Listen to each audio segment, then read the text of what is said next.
دیکھیے دوستو، رمضان کی 27ویں رات یعنی کہ لیلۃ القدر کی فضیلت اور اہمیت کا اندازہ آپ یہیں سے لگا لیجئے کہ اللہ رب العزت نے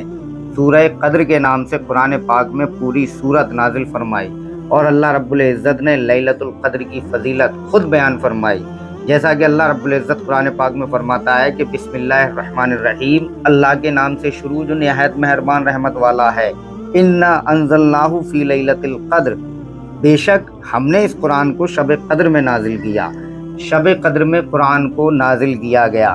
قرآن پاک کے نزولیت کی جو شروعات ہوئی نا، وہ شب قدر سے ہوئی۔ اس کے بعد 23 سالوں میں دھیرے دھیرے ہمارے نبی صلی اللہ علیہ وآلہ وسلم پر اللہ رب العزت نے قرآن پاک نازل کیا۔ یہ بھی اس رات کی فضیلت ہے کہ اللہ رب العزت نے قرآن اپنی عظیم کتاب کو شب قدر میں نازل فرمایا۔ وما ادراک ما لیلۃ القدر، اور تجھے کیا معلوم کہ شب قدر کیا ہے۔ اللہ رب العزت کا انداز دیکھیے گا دوستو کہ تجھے کیا معلوم کہ شب قدر کیا ہے، یعنی کہ اس کی اہمیت یہیں سے بھی لگائی جا سکتی ہے کہ ہمیں اس کی اہمیت کا اندازہ نہیں ہو سکتا۔ جو اللہ رب العزت کو اندازہ ہے، جو اللہ رب العزت کو پتا ہے کہ اس رات میں عبادت کرنے والوں کے درجات کو کیسے بلند کیا جاتا ہے، اور اللہ کے رسول صلی اللہ علیہ وآلہ وسلم کے علاوہ اس رات کی فضیلت اور اہمیت کون جان سکتا ہے۔ لہٰذا ہمیں جتنا بتا دیا گیا ہے ہم اتنا ہی جان سکتے ہیں، آگے کا علم صرف اللہ اور اس کا رسول صلی اللہ علیہ وآلہ وسلم جانے۔ لیلۃ القدر خیر من الف شہر، مطلب پہلی آیت میں اللہ رب العزت نے فرمایا کہ تجھے کیا معلوم کہ شب قدر کیا ہے، اور اب اللہ رب العزت فرماتا ہے کہ لیلۃ القدر خیر من الف شہر، شب قدر 1000 مہینوں سے بہتر ہے۔ حضرت امام غزالی رحمۃ اللہ علیہ اپنی کتاب مکاشفۃ القلوب میں لکھتے ہیں کہ بنی اسرائیل میں ایک اللہ کے ولی تھے جن کا نام تھا حضرت شمعون رحمۃ اللہ علیہ۔ وہ 1000 سالوں تک انہوں نے اللہ رب العزت کی راہ میں جہاد کیا تھا، اور لگاتار تلوار کافروں پر وہ چلاتے رہے تھے، اور اللہ رب العزت کی عبادت و ریاضت میں انہوں نے 1000 سالیں گزاری تھیں۔ ایک مرتبہ صحابہ اکرام نے حضرت شمعون رحمۃ اللہ علیہ کا جب واقعہ سنا تو وہ اداس ہو گئے، تو انہوں نے عرض کی یا رسول اللہ صلی اللہ علیہ وآلہ وسلم، اب ہماری عمریں تو بہت تھوڑی ہیں، ہماری عمریں بہت کم ہیں، لہٰذا بنی اسرائیل والے ہم سے عبادت میں زیادہ ہو جائیں گے۔ تو حضور صلی اللہ علیہ وآلہ وسلم کی بارگاہ میں حضرت جبریل علیہ السلام حاضر ہوئے اور انہوں نے لیلۃ القدر کی خوشخبری دی۔ سوچ کر دیکھیے گا دوستو کہ حضور صلی اللہ علیہ وآلہ وسلم کی امت پر اللہ رب العزت کی طرف سے کتنا اسپیشل کرم فرمایا گیا ہے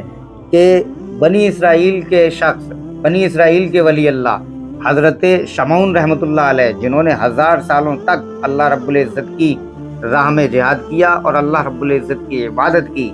ان کی عبادت کو دیکھ کر، ان کے واقعات کو سن کر صحابہ اکرام غمزدہ تھے کہ ہماری اتنی عمریں نہیں ہیں، تو اللہ رب العزت نے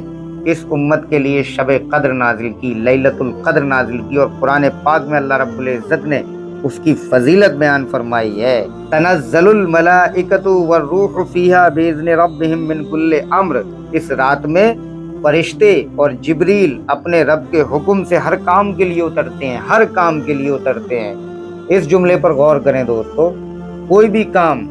حضرت جبرائیل علیہ السلام اور فرشتے کر سکتے ہیں، مطلب اگر ہم اللہ رب العزت کے حضور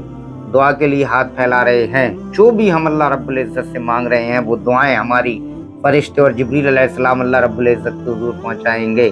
ہم اپنے گناہوں کی مغفرت چاہتے ہیں تو ہمیں مغفرت عطا کی جاتی ہے۔ غرض ہے کہ اس رات ہم اللہ رب العزت سے جو بھی کچھ مانگتے ہیں وہ اللہ رب العزت ہمیں عطا فرماتا ہے، کیونکہ فرشتے اور جبریل علیہ السلام ہر کام کے لیے اترتے ہیں۔ سلام ہی حتی مطلع الفجر، یہ رات صبح طلوع ہونے تک سلامتی ہے۔